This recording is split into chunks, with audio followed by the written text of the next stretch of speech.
नमस्कार मित्रांनो, श्री स्वामी समर्थ. अभिमान मराठी या चॅनेलवर तुमचे स्वागत आहे. मित्रांनो, आज मी तुम्हाला अशाच काही गोष्टींबद्दल सांगणार आहे. जर त्या गोष्टी मुलीने रक्षाबंधनाच्या दिवशी तिच्या माहेरून सासरच्या घरी आणल्या तर तिच्या घरात नाश निश्चित आहे. त्या अगोदर आपण पाहूया की रक्षाबंधन या सणाची सुरुवात कधीपासून झाली. त्यामागे अनेक कथा आहेत. त्यापैकी एक अशी कथा आहे, युद्धादरम्यान जेव्हा भगवान श्रीकृष्णाच्या अंगठ्याला दुखापत झाली तेव्हा द्रौपदीने कापडाचा तुकडा बांधला होता आणि तेव्हा भगवान श्रीकृष्णांनी द्रौपदीला जेव्हा गरज पडेल तेव्हा मदत करण्याचे वचन दिले. भगवान श्री हरी विष्णूला राजा बळीच्या बंधनातून मुक्त करण्यासाठी माता लक्ष्मीने राजा बळीला राखी बांधली. राजा बळीने माता लक्ष्मीला तिचे सदैव रक्षण करण्याचे वचन दिले आणि भगवान विष्णूची मुक्तता झाली. अशा प्रकारे रक्षाबंधनाचा सण माता लक्ष्मीशी जोडला जातो.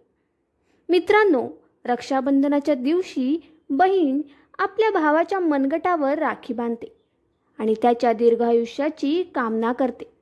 म्हणूनच या दिवशी भाऊ आणि बहीण दोघांनाही राखी बांधण्यापूर्वी स्नान करावे आणि शक्य असल्यास नवीन कपडे घालावे, परंतु काळे कपडे घालू नयेत. वस्त्र परिधान केल्यानंतर एकत्र देवाची पूजा करावी. पूजेपूर्वी पूजेची थाळी लावावी आणि त्यामध्ये चंदन, राखी, मिठाई आणि शुद्ध तुपाचा दिवा ठेवावा. मित्रांनो, आता सर्वप्रथम ही पूजा थाळी देवाला अर्पण करा. रक्षाबंधनाच्या दिवशी घरातील मंदिरात पूजा झाल्यानंतर गणपतीला राखी बांधा किंवा तुम्ही ज्या देवाला मानता त्या देवाला राखी बांधा आणि देवासमोर राखी अर्पण करा. यानंतर भावाला पूर्व किंवा उत्तरेकडे तोंड करून बसवावे आणि बहिणीचे तोंड पश्चिमेकडे असावे. नंतर भावाला टिळक लावावे, त्याच्यावर चंदन व अक्षत लावावे, त्यावर काही फुले शिंपडावी व शेवटी भावाची आरती करावी. आता भावाच्या उजव्या हाताच्या मनगटावर राखी बांधा आणि त्यानंतर भावाला मिठाई खाऊ घाला आणि भावाला शुभेच्छा द्या. राखी बांधल्यानंतर भावाने आपल्या बहिणीचे रक्षण करण्याचे वचन द्यावे की ताई, मी नेहमीच तुझे रक्षण करीन. मी तुझा प्रत्येक हट्ट पूर्ण करीन. मी तुझी प्रत्येक इच्छा पूर्ण करीन. मित्रांनो, धार्मिक शास्त्रानुसार बहिणीने स्वतः भावाच्या घरी जाऊन राखी बांधली पाहिजे असे मानले जाते. शास्त्रानुसार, वेदानुसार असे मानले जाते की बहीण स्वतः रक्षाबंधनाला जात नाही आणि भाऊ बहिणीच्या घरी येतो तर त्या बहिणीला दोष लागतो. म्हणूनच रक्षाबंधनाला अशी परंपरा आहे की बहिणीने भावाच्या घरी जाऊनच राखी बांधावी. विशेषतः रक्षाबंधनाच्या दिवशी बहिणीने भावाच्या घरी जावे. भाऊ कुठेही असला तरी बहिणीने जावे. भाऊ सोबत नसेल, परदेशात राहत असेल आणि काही कारणास्तव तुम्ही जाऊ शकत नसाल तर मग तुम्ही त्याच्या नावाने रक्षाबंधन थाळी सजवावी आणि गणपतीला भाऊ मानून गणपतीच्या मनगटावर राखी बांधावी. ती राखी स्वतःहून तुमच्या भावाच्या मनगटापर्यंत पोहोचेल. तुम्ही ती श्रीकृष्णाच्या मनगटावर बांधा किंवा नारायणाच्या मनगटावर बांधा. ज्या देवाची तुम्ही भक्ती करता त्या देवाला तुम्ही ती राखी बांधू शकता. तुम्ही बांधलेली ती राखी स्वतःहून तुमच्या भावाच्या मनगटावर पोहोचेल. मित्रांनो, रक्षाबंधनाच्या दिवशी बहिणीने असा एक उपाय केला तर जग तिला आशीर्वाद देईल. कोणतीही शक्ती त्याला श्रीमंत होण्यापासून रोखू शकत नाही. हा उपाय आपल्याच घरात केला जातो. भावाला उच्च पद मिळते, सरकारी नोकरी मिळते. जर व्यवसाय मंद चालत असेल तर तो चालू लागतो. भावावर कधीच कोणाची वाईट नजर पडत नाही. हा उपाय केल्याने भाऊ बहिणीचे प्रेम वाढते. तेव्हा भक्तांनो, तुम्हाला काय करायचे आहे ते लक्षपूर्वक ऐका. सर्वप्रथम भावाला राखी बांधल्यानंतर हातात थोडे पैसे घेऊन मूठ बंद करा आणि भावाच्या अंगावरून 7 वेळा उतरा. जे पैसे मुठीत होते ते तसेच राहू द्या आणि त्या पैशांनी एक राखी खरेदी करा. खरेदी केलेली राखी पिंपळाच्या झाडाला किंवा कोणत्याही धार्मिक झाडाला बांधा. झाडाला तिलक लावावा, गोडधोड अर्पण करून झाडावर राखी बांधावी.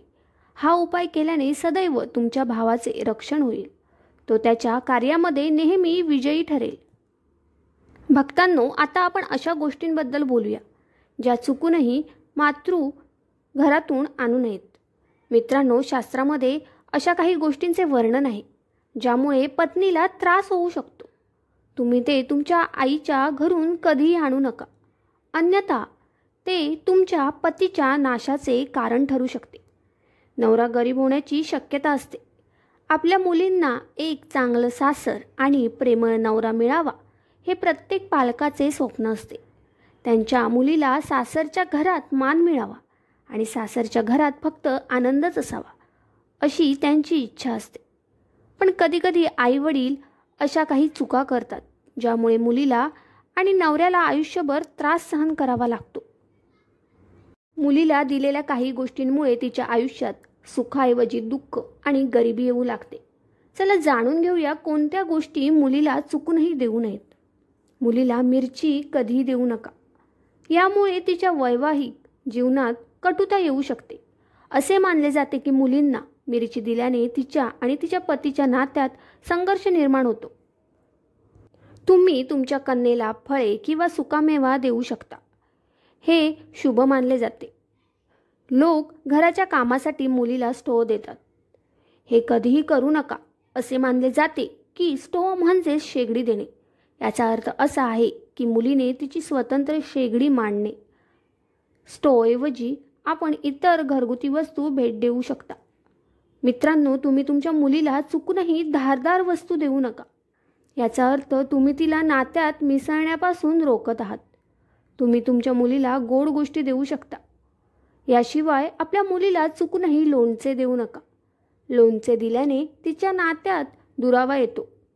तर तुम्ही इतर खाद्यपदार्थ देऊ शकता.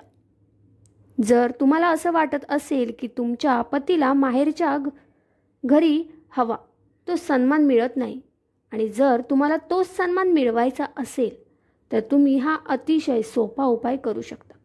त्याचा परिणाम तुम्हाला काही दिवसातच दिसेल. तो सन्मान मिळवायचा असेल तर रात्री झोपताना तांब्याच्या भांड्यात पाणी ठेवावे आणि त्या भांड्यात सोन्या चांदीचे नाणे किंवा दागिने ठेवावे. सकाळी उठल्यावर सर्वप्रथम ते पाणी एक शब्दही न बोलता प्यावे. असे केल्याने व्यक्तीला योग्य मान सन्मान मिळू लागतो आणि या उपायाने तुमच्या आयुष्यातील सर्व तणावही संपतात. तुमच्या मनामध्ये कोणताही ताण असेल तर रात्री झोपताना आपल्या पलंगाखाली भांड्यात थोडे पाणी ठेवा आणि ते पाणी सकाळी घराबाहेर फेकून द्या. असे केल्याने वादविवाद संपतात किंवा कोणी तुमच्यावर खोटे आरोप केले असतील तर तेही खरे ठरत नाहीत. तर मित्रांनो, व्हिडिओमध्ये सांगितलेली माहिती तुम्हाला आवडली असेल तर व्हिडिओला लाईक करायला विसरू नका.